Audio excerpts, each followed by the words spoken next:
Tu nous donnes encore ce matin d'être en ce lieu, Seigneur, pour te rencontrer. C'est vrai, nous t'avons rencontré dans la semaine, mais encore une fois de plus ici, c'est un grand rendez-vous de donner et de recevoir. Et nous te bénissons, Seigneur, pour cette grâce particulière que tu nous as faite d'être ici. Seigneur, nous prions aussi pour nos bien-aimés qui ne sont pas ici en moment avec nous, ou peut-être qui nous suivent, Seigneur, par les médias. Seigneur, nous te prions aussi de les bénir, de les soutenir aussi, notre Dieu. Père, nous nous recommandons à ta grâce. Merci, Seigneur, de nous communiquer ta voix, ta pensée ce matin. Que toute la gloire te revienne, Père très saint. Nous t'avons ainsi prié dans le nom précieux de Jésus-Christ, lui à qui appartient le règne, la puissance, la gloire, l'honneur, la force, la majesté, au siècle des siècles. Amen. Alléluia. Nous voudrions d'abord remercier Manu et son équipe qui ont bien voulu nous donner l'occasion, l'opportunité de venir ici. Et je crois que c'est Dieu d'abord qui a planifié ce temps. Et ils ne sont que des gérants. Et ils ont permis que nous soyons là avec Maman Alpha, ma compagne de tous les jours, pour que nous puissions partager avec vous la parole de Dieu. Et cette parole-là, le titre que j'ai mis à cette parole, c'est tout simplement « Dieu veut que tu sois guéri aujourd'hui ». Dieu veut que tu sois guéri aujourd'hui. Et nous allons prendre un texte dans la parole de Dieu. Mais avant tout, j'aimerais vraiment remercier l'Église d'Épi pour toutes les bénédictions dont nous avons été toujours l'objet, surtout nos enfants qui sont à l'orphelinat. Vraiment, merci beaucoup. Que le Seigneur vous rende au centuple tout ce que vous avez fait et tout ce que vous faites régulièrement pour nous. C'est vrai que vous soutenez le Congo, mais le Centrafrique est aussi dans votre cœur. Que le Seigneur soit béni. Amen. Voilà, donc nous allons prendre la parole de Dieu. Je sais que tout le monde a sa Bible ici. Personne ne peut avoir d'excuses, même parce que dans les téléphones, il y a la parole de Dieu. Voilà, donc ce que nous allons partager ce matin, c'est dans le livre de Matthieu. Matthieu, chapitre 9.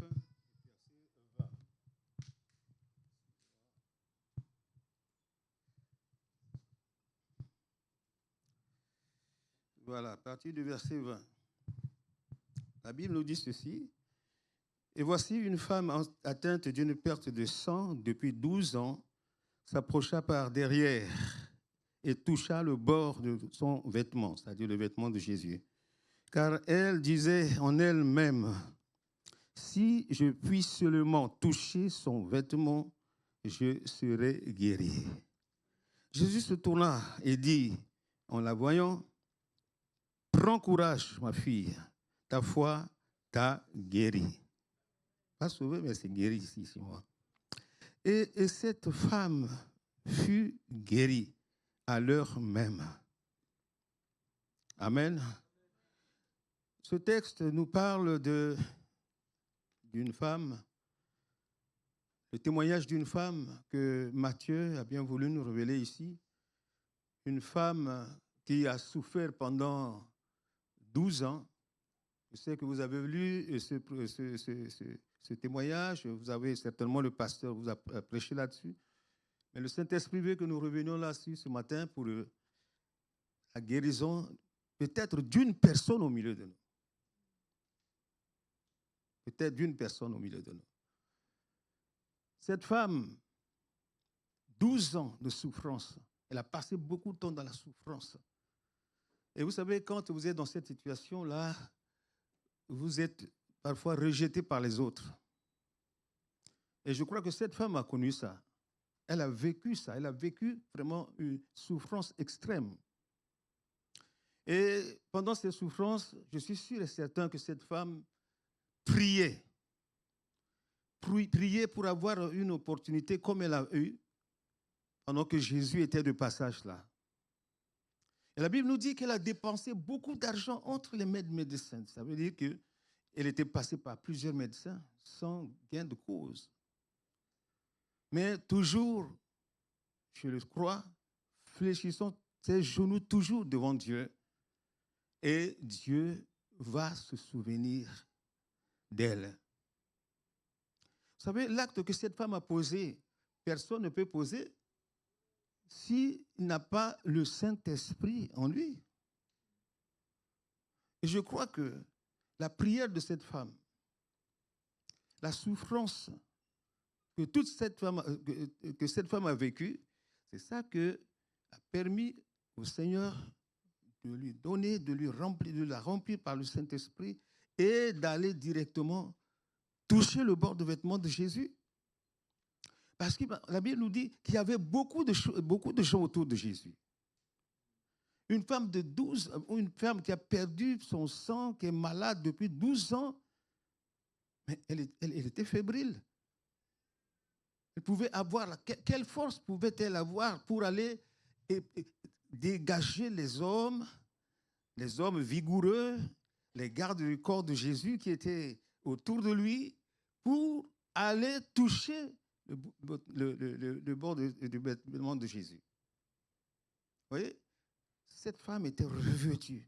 Ça, c'est mon avis. Je pense bien qu'elle était revêtue de la puissance, d'une puissance qui l'a poussée et allait toucher Jésus-Christ pour sa guérison. Ça, j'en suis sûr. Je crois que vous êtes d'accord avec moi. Parce que quelle force qu'elle a eue, quelle détermination. Il n'y a que Dieu qui peut faire ça.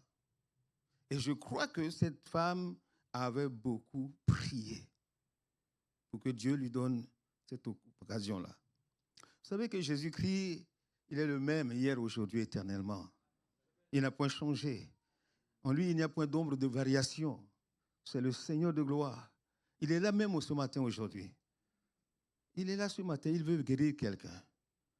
Je veux dire à quelqu'un, ce que Dieu a fait à cette femme-là, il peut te le faire aujourd'hui. Tu peux rentrer, toucher le bord de vêtements de Jésus ce matin. Parce qu'il est fidèle, il fait l'exception de personne.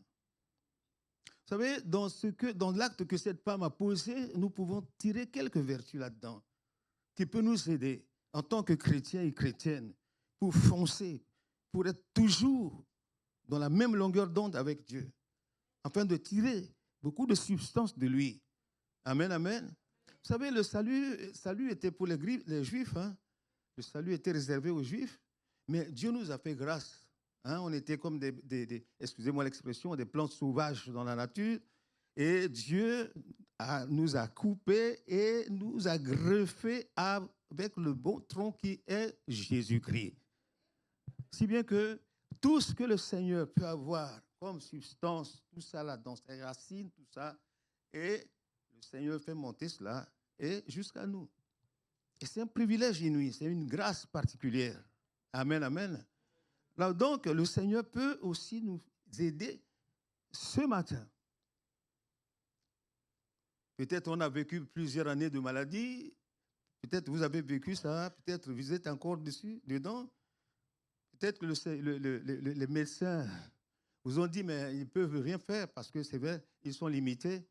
Mais le Seigneur Jésus n'est pas limité. Peut-être les médecins t'ont condamné à mort, mais le Seigneur, il est capable de te ramener de la mort à la vie. Amen, amen, amen. Voilà, donc, cette femme, certainement, non seulement elle priait, mais certainement elle louait Dieu, elle servait Dieu à sa manière. Parce que ce que le Seigneur lui a fait, la puissance du Seigneur qui était sortie comme une décharge électrique sur elle pour qu'elle puisse être guérie. Donc, cette femme-là, certainement, elle était comme le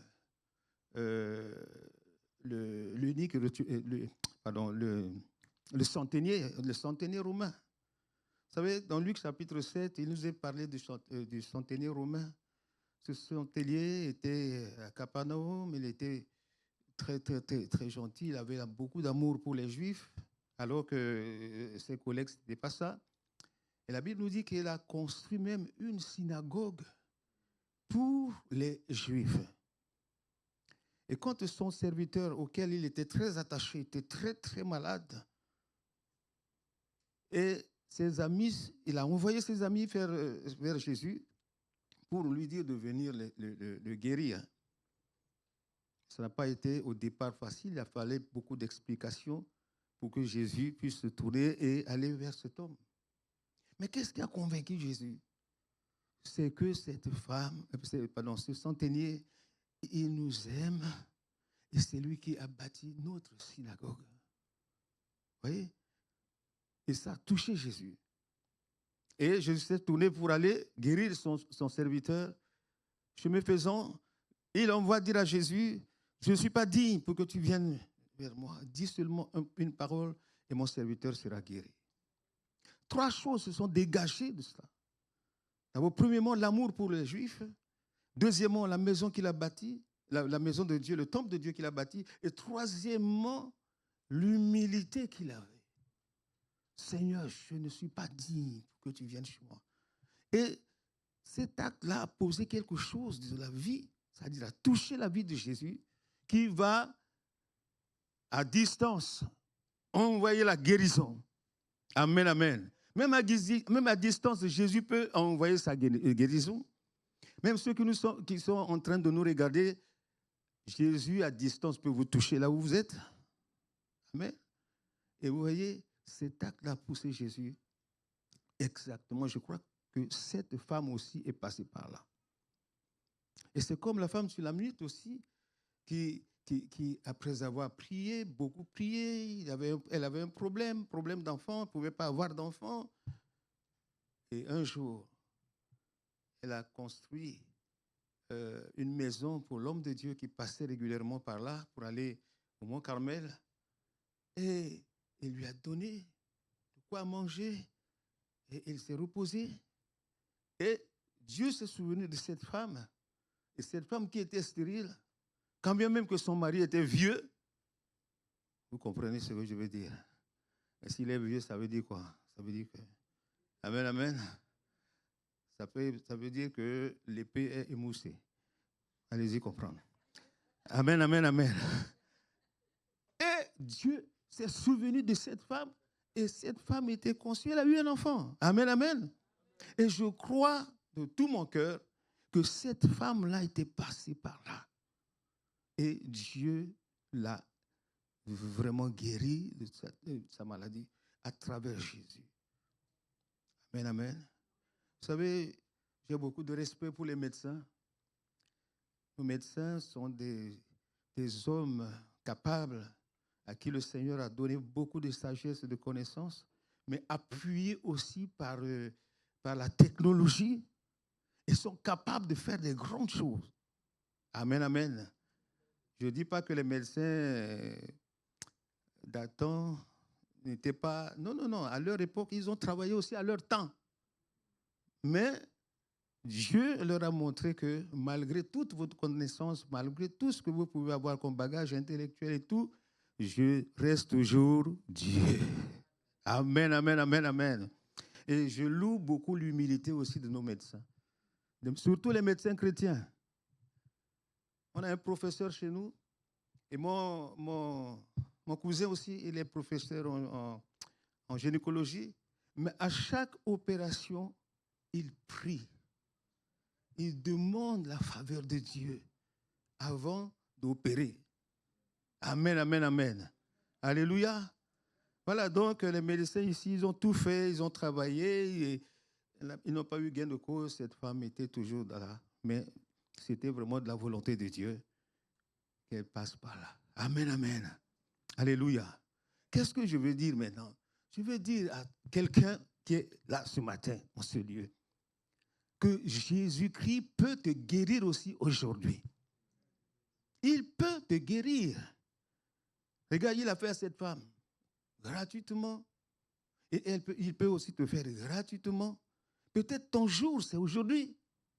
Mais il faut saisir l'opportunité que le Seigneur te donne aujourd'hui. Amen, amen. Nous avons vu la détermination de cette femme parce que certainement elle était vraiment connectée au Saint-Esprit pour que le Saint-Esprit puisse lui révéler que le Seigneur était en train de passer. Il faut qu'il aille maintenant, c'est le temps maintenant. Elle est allée. Et le Seigneur s'est manifesté. Amen, amen. Et dans cette femme, qu'est-ce que nous voyons? Nous découvrons encore la foi. La foi, bien-aimés frères et sœurs. Nous louons le Seigneur, nous adorons le Seigneur, tout cela, quelquefois, devant une situation quelconque, on n'a pas la foi. On faiblit, on laisse tomber pour se diriger ailleurs. Mais nous avons vu cette femme. Elle avait la foi, la détermination. Non, je vais aller toucher. Je veux aller aujourd'hui le toucher. Je veux le toucher parce que je sais qu'il est venu guérir les malades. Et c'est vrai, il allait de lieu en lieu, il guérissait les malades, il ressuscitait les morts. Il n'a point changé. Il est encore aujourd'hui. Et cette femme a compris tout cela et Dieu s'est manifesté. La foi, qui est une ferme assurance des choses qu'on espère, une démonstration de celles qu'on ne voit pas. Amen, amen. Cette foi, bien-aimés frères et sœurs, si vous êtes vraiment dans l'intimité avec le Seigneur vous augmentera cette foi. Et avec cette foi, vous ferez des grandes choses, beaucoup de choses. Par la foi, nous avons vu notre fille porter encore un enfant, quand bien même on lui a enlevé l'utérus. Incroyable. Après l'opération, le frère, parce que c'est un frère de l'église, c'est un médecin, il est venu vers nous pour nous dire, non, papa, vraiment, maman, ce qu'on a fait, l'opération qu'on a faite, là, notre sœur n'aura plus d'enfants. Vraiment, c'est regrettable. C'est regrettable. Je lui ai dit, mais Daniel, pourquoi tu dis ça? Pourquoi tu dis ça? C'est regrettable. Ce n'est pas regrettable. Tu sais que c'est Dieu qui est le fabricant de notre corps et il a des pièces mécaniques de notre corps devant lui et est capable de changer cette pièce défectueuse. Il me dit, ah papa, bon, médicalement, c'est ce qu'on a vu, bon, je sais que Dieu est au-dessus de toutes choses. Amen, amen. Il veut me convaincre qu'il veut rabaisser ma foi. Mais je lui ai dit non, parce que je connais le Dieu que je sers. Le Dieu que je sers est puissant. Il est capable de faire des choses, des grandes choses au-delà de ce que l'on peut penser ou croire. Amen, amen. 3 mois après, ma fille a commencé à sentir des malaises, tout ça. Et puis, elle est allée vers son gynéco et qui lui dira, non, je crois que c'est comme s'il y a une boule. Peut-être c'est le niome. Peut-être c'est le niome qui est en train d'évoluer. Mais on va voir quand nous allons enlever. Elle est venue me dire, non, c'est pas niome, c'est un enfant ça, c'est un enfant. J'ai dit, papa, pourquoi tu me dis ça? Le médecin me dit, Judith, attends ce que le Seigneur va te faire, tu vas voir ça. 3 mois après, elle est repartie là-bas. Le docteur était dans tout son état. C'est pas possible. C'est pas possible. C'est un enfant qui est logé là, dans son ventre. Incroyable. Incroyable. 3 mois, et puis ça a évolué. Et comme elle ne pouvait pas mettre au monde, normalement, on lui a fait la césarienne. Amen, amen. En ce temps-là, tout le monde était là-bas. Toi, tu étais là-bas aussi, non, Manu? Manu était là-bas, il a vu l'enfant. Alléluia. Amen, amen. Mais non, je croyais avoir un grand amen, mais un petit amen comme ça ne m'encourage pas. Amen, amen. Mais le bébé est sorti.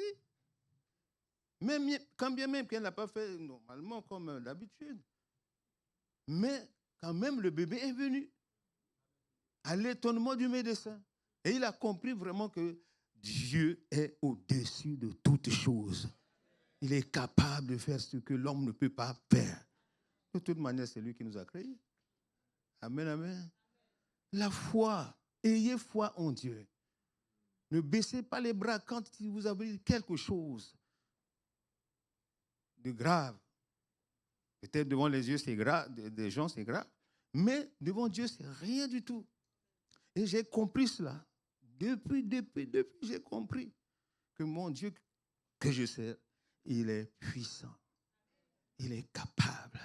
Ton Dieu que tu sers là. Je veux dire à quelqu'un, ton Dieu que tu sers là, il est capable de te relever de cette situation, dans la situation dans laquelle tu te trouves aujourd'hui. Je ne sais pas quelle maladie tu portes dans ton corps, mais le Seigneur est capable. La foi de cette femme, cette foi, a poussé la puissance qui était en Jésus-Christ. Vous savez que Jésus incarne Dieu lui-même, la puissance qu'il avait et s'est dégagée de lui et est parti vers cette femme. Jésus a senti que quelque chose était sorti de lui. Il a demandé à voir la femme et il a dit à la femme, ta foi t'a guéri. Amen, amen, amen. Amen, amen. Mais derrière cette foi-là, certainement, il y avait quelque chose de sincère que cette femme a vécu. Et cette chose sincère, c'est quoi? Je dirais tout simplement, c'est la prière.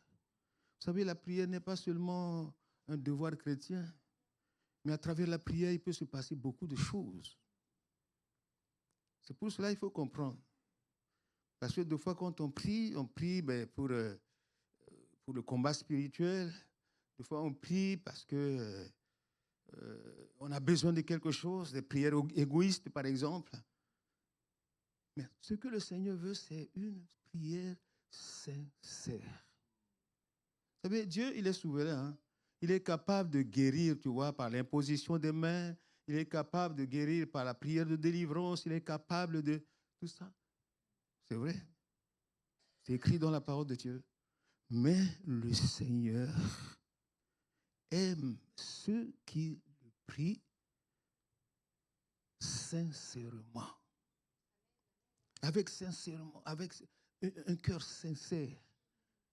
Le Seigneur aime les hommes et les femmes droits, sincères. Parce que si la sincérité vient, si on le prie avec sincérité, la sincérité de nos prières touche le cœur de Dieu, bouleverse son trône et l'oblige à venir vers nous. Amen, amen. Vous comprenez? Parce que des fois nous prions, ouais, on prie, etc., etc. Mais vous savez, les prières sincères là sortent quand il y a un fardeau, souvent quand il y a un fardeau, un chagrin, une douleur extrême. Et c'est en ce moment-là que la prière sincère sort. Si on voit la personne prier en versant des larmes, ça veut dire que ça vient sincèrement de son cœur. Amen, amen. Nous allons voir des exemples dans la parole de Dieu par rapport à certaines personnes de la Bible qui sont passées par là. Nous avons l'exemple de Anne. Anne dans 1 Samuel chapitre 1er, verset 10. J'essaie de résumer. Mais Anne était la deuxième femme de Elkana, la maman du prophète, j'oublie son nom encore, Samuel. Mais cette femme, certainement, vous avez lu et vous avez certainement parcouru tout ce qu'elle a vécu. Qu'est-ce qu'elle n'a pas vécu comme opprobre, comme l'ignominie? Tout simplement parce qu'elle n'avait pas d'enfant. Elle était stérile. Son mari l'aimait. Quand il y a des partages, des biens, tout ça, là, il lui donnait plus que celle qui a eu d'enfants, Pénina. Mais malgré ce qu'elle pouvait avoir, elle n'avait pas la paix. Elle n'avait pas la paix. Tellement que sa rivale aussi lui faisait des problèmes, poussait à la souffrance. Mais on n'avait pas la paix dans ce cœur. Mais qu'est-ce qu'elle a fait? Elle est allée dans la maison de Dieu. Et elle a ouvert tout son cœur à Dieu. Dans la prière sincère devant Dieu. Et Dieu a répondu à sa demande. Et Dieu lui a donné un enfant par la suite. Parce que cette prière-là, non, c'est pas, non, papa, Seigneur, je te prie de me donner ça, de me faire ceci, de faire cela, tout ça là. Non, elle n'a pas prié comme ça.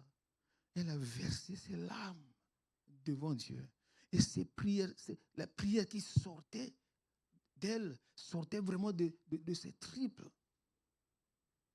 Et ça montait directement vers le Seigneur. Parce que la Bible nous dit que c'est lui, l'Éternel, qui étanche notre soif et qui essuie aussi nos larmes. Amen, amen. Et souvent, des prières sincères comme ça, Dieu répond. Absolument, Dieu répond. Et Dieu lui a répondu. Nous avons aussi un exemple aussi dans la parole de Dieu. Vous savez, deux fois, on pense que la personne prie parce qu'elle a eu l'émotion et tout. Mais il n'y a pas question d'émotion là. Le Seigneur veut que nous soyons sincères avec lui. Si tu es sincère avec Dieu, Dieu lui-même s'occupe de vous, de toi. Amen. Nous avons aussi un exemple dans la parole de Dieu, dans Ésaïe chapitre 38, verset 14. Et là, on nous parle ici de Ézéchias. Ézéchias, le roi Ézéchias est venu rétablir beaucoup de choses dans la maison de Dieu, etc. Mais à un moment donné, Dieu lui a dit de donner des ordres dans sa maison et puis après, il n'avait pas bien pris ça. Vous savez, Dieu sait ce que nous ne savons pas. Il y avait quelque chose qui attendait Ézéchias, mais Dieu a voulu le prendre avant, mais il a refusé. Mais la Bible nous dit que Ézéchias, après avoir écouté la parole de Dieu, ce que Dieu lui a dit, Ézéchias s'est tourné contre le mur et il a pleuré, il a gémi comme une colombe. Donc, les larmes ont coulé. Dieu a vu ses larmes et il est revenu vers Ézéchias pour dire, bon, écoutez, bon, je vais encore prolonger. J'essaie de résumer, mes frères, parce qu'il n'y a pas assez de temps. Et Dieu s'est souvenu de lui, de tout ce qu'il avait fait, tu vois, pour ramener le peuple d'Israël, tu vois, dans la confiance avec lui, le Seigneur, bien sûr. Et Dieu est revenu en arrière. Christ lui-même, il a pleuré. À un moment donné, il a pleuré. Pierre aussi a versé des larmes quand il a réuni Jésus-Christ. Quand le coq a chanté, il a pleuré. Vous savez, nos larmes peuvent aussi faire beaucoup de choses, amener beaucoup de choses, c'est-à-dire pousser, toucher le Seigneur pour qu'il vienne à notre secours nous aider. Et je crois que certainement, cette femme, à un moment donné, il a fait cela. Et Dieu s'est souvenu d'elle. Amen, amen. Alors, donc, bien-aimés frères et sœurs, comprenez que ce Dieu que nous adorons, il a aussi ses principes. Il a aussi ses principes. Et si nous marchons selon ses principes, et lui, dans sa grâce, il fera tout pour que sa grâce revienne vers nous. Vous savez, moi, j'ai pensé que la sincérité, c'est une grâce. C'est une grâce qui traverse toutes les grâces de Dieu et qui nous apporte une grande bénédiction, la sincérité. Si tu es sincère avec quelqu'un, mais la personne t'ouvrira son cœur parce qu'il sait, il connaît ta sincérité. Mais si tu n'es pas sincère avec lui, jamais. Et c'est pour cela que vraiment il est important que nous soyons sincères devant le Seigneur. Quand nous nous retrouvons devant le Seigneur pour prier, ouvrons notre cœur. Parce qu'une prière sincère nous amène à toucher le cœur de Dieu et à obliger Dieu à faire quelque chose, et quelque chose de bien, de bon vers nous. Et il y a plusieurs exemples dans la parole de Dieu comme ça. Même David aussi, à un moment donné, quand il s'est rendu compte il a vécu, de tout ce qu'il a fait, il est revenu vers son Père, vers Dieu. Il a prié. La Bible nous dit que David a prié. Il a crié même devant le Seigneur pour que Dieu lui pardonne de tout ce qu'il a fait. Et comme notre Dieu est fidèle, et il est fidèle avec tous ceux qui lui sont fidèles. C'est pour cela, bien-aimés frères et sœurs, j'exhorte, je parle à quelqu'un ce matin. Je parle à quelqu'un ce matin. Tu as vécu dans la souffrance, dans le rejet, de fois quelque part, et même dans la solitude. Tu es peut-être dans la solitude en ce moment. Mais le Seigneur est capable, aujourd'hui, de te guérir de cette plaie, de cette blessure que tu as eue jusqu'aujourd'hui. Beaucoup ont eu des blessures. Et ceux-là qui n'ont pas eu d'enfants, peut-être c'est au milieu de nous ce matin, ils ont cette blessure-là. Il y a d'autres qui ont été rejetés. Peut-être ils sont au milieu de nous ce matin. D'autres qui ont des maladies incurables qu'on n'arrive pas à guérir. Hein? Que les médecins tout simplement disent, ben écoute, vous allez prendre ce médicament jusqu'à votre vie, dans toute votre vie. À cela aussi, peut-être, les médecins ont prescrit ça comme ça. Mais laissez-moi vous dire que le Dieu que vous servez, il est fidèle. Il peut aujourd'hui. Et c'est pour cela que j'ai intitulé le thème de ce que nous sommes en train de partager ce matin. Jésus-Christ veut te guérir aujourd'hui. Amen. Nous allons avoir un temps de prière. Tu vas ouvrir ton cœur à Dieu, sincèrement. Parce que ça ne peut pas continuer comme ça. Dieu ne nous a pas créés pour que nous soyons perpétuellement dans des difficultés, dans des problèmes, dans des souffrances. La Bible nous dit que Christ a pris notre souffrance sur lui à la croix. Ésaïe 53. Il a pris notre souffrance sur lui à la croix. Le châtiment qui nous donne la paix est tombé sur lui. Et c'est par ses meurtrissures que nous sommes guéris. Dans d'autres versions, il est écrit, nous avons été guéris. Ça veut dire que nous sommes déjà guéris il y a longtemps parce que Christ a déjà pris notre souffrance. Maintenant, nous devons quand nous tourner vers le Seigneur par la foi, par des prières sincères, pour que Dieu se manifeste, pour que Dieu nous donne ce dont nous avons besoin, pour que Dieu nous ramène de la mort à la vie. Et c'est lui le capable. Amen, amen. Bien-aimés frères et sœurs, je ne veux pas être trop long ce matin, mais je vous assure, j'exhorte quelqu'un ce matin à s'approcher de Dieu avec un cœur sincère. Vous savez, c'est très difficile ici chez vous de s'approcher du Seigneur comme ça parce que vous avez l'opportunité, le Seigneur vous a, enfin ici dans le pays, c'est pas mauvais. Vous avez tout à votre disposition, les cartes vitales, la sécu, les machins, tout ça là. Et des fois, ça ne marche pas, ça ne tient pas, on se tourne directement vers la sécu, la carte vitale, etc. Mais le Seigneur est au-dessus de tout ça. Amen, amen. Il est au-dessus de tout ça. C'est pour cela, bien-aimés frères et sœurs, aujourd'hui, Dieu veut te guérir. Amen. Et nous allons prier le Seigneur. Père très saint, Père éternel, Père de gloire, Père de qui découle toutes choses, nous te bénissons, te rendons des multiples actions de grâce pour ce que tu es. Oui, Seigneur, tu es le Dieu véritable, le constructeur de toute l'humanité, le fabricant du corps de l'homme. Seigneur Dieu Tout-Puissant, tu aimes ceux qui t'aiment. Tu amènes à la perfection ceux-là qui t'aiment et qui veulent vivre des grandes choses avec toi. Ce matin, tu as jeté ton dévolu, Seigneur, sur la personne que tu veux guérir ce matin. Et elle est là, au milieu de nous. Seigneur, souviens-toi de tout ce qu'il a fait et tout ce qu'il fait encore pour ton Saint-Nom. Comme toi, tu es fidèle avec tous ceux qui te sont fidèles. Oh Dieu, Seigneur, touche cette personne. On voit, Seigneur Dieu Tout-Puissant, ta puissance dans la vie de cette personne.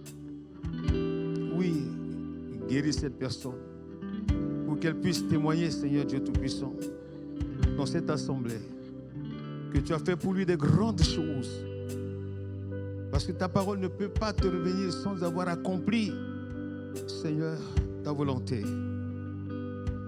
Nous savons que ta parole, Seigneur, est comme le scalpel entre les mains du médecin qui blesse, mais toujours dans l'intention de faire du bien. Nous savons que ta parole, Seigneur, notre Dieu, est comme la pluie de l'arrière-saison qui descend sur ta création et qui lui fait du bien. Nous savons que ta parole, Seigneur, notre Dieu, est comme la ceinture de sécurité qui nous empêche de nous retrouver dans le décor au moment de virage. Oui, Seigneur Dieu Tout-Puissant, tu es Dieu. Ce que tu as fait à cette femme, Seigneur, pendant qu'elle perdait du sang pendant 12 ans, Seigneur, tu l'as guéri, tu as arrêté tout cela en un jour. Et ta parole nous dit que 1000 ans sont comme un jour. Tu ne tarderas pas dans l'accomplissement de ta promesse. Et ta promesse est aujourd'hui. Aujourd'hui, tu donnes la guérison. Tu guéris, Seigneur. Tu guéris, Seigneur, celui qui attend ou celle qui attendait cette guérison. Tu la guéris maintenant au nom de Jésus. Tu la guéris, tu la touches. Tu la touches, touche-la maintenant. Touche-la. Touche-la. Au nom de Jésus, touche-la. Touche. Touche. Seigneur, ceux qui ne peuvent pas porter des enfants dans leurs entrailles, dans leur sein, maintenant fais-le. Donne-le maintenant l'occasion, après avoir, Seigneur, vécu avec toi. Enlève l'opprobre, enlève l'ignominie qu'elle a portée jusqu'aujourd'hui, au nom de Jésus. Celle ou celui qui est malade, quelle que soit la maladie, quelle que soit sa source, quelle que soit sa provenance, que tout cela soit arrêté maintenant, au nom de Jésus. Libère ta grâce, Seigneur Dieu. Libère Jésus, libère ta grâce sur ses vies, au nom puissant de Jésus. Transforme leur tristesse en joie. C'est toi qui es capable de faire cela. Nous te remercions, Père très saint, pour ton intervention ce matin. C'est au nom de Jésus que nous t'avons ainsi prié. Amen. Est-ce qu'on peut se lever un instant?